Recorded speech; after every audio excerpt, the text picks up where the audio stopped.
Kenneth, unsay lisod sa kaon? Nagtama, boss. Nga naman. Kaya...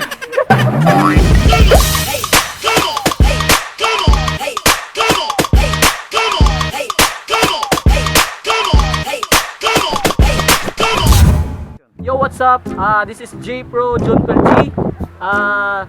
Daghang salamat sa mga nagtanaw sa mga videos. Nakoy pangutanan nila kung unsay lisod sa kaon.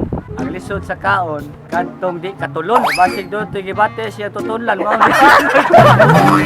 Ang sabaw imong sudan niya, imong gamiton tinidor or chopstick. Kay you don't get the saya lang ay, basta di mo makuha ang sabaw. Kaya tinidor man og chopstick imong gikuha. So di mo makuha. Ano na yung nakalisod sa kaon?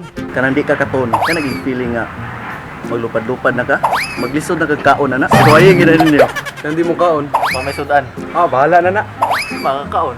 Bukid, layo. Unsa ka layo? Layo kahoy, masahan ka mo. Mga tama kaya katawan lisod sa kaon.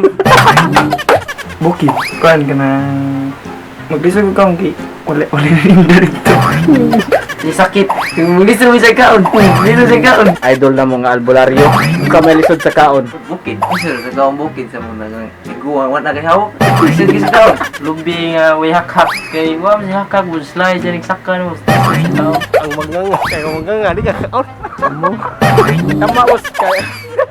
Nagtama, boss. Kaya ang kanon ba, di mo suot sa ilaw, mananagutom diri. Suswito di kikana day. Di mo suot. Yeah. Gagaw, boss.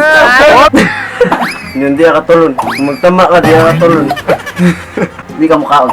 Lisod kayo. Bukid, kay kapoy sa ka. Pang-pang, ikaw ko na hubog eh. Bundok, lisod ka sa kaon. Taas kayo. Patukan ka, di ka ginawa. Ang tumoy makuot nga.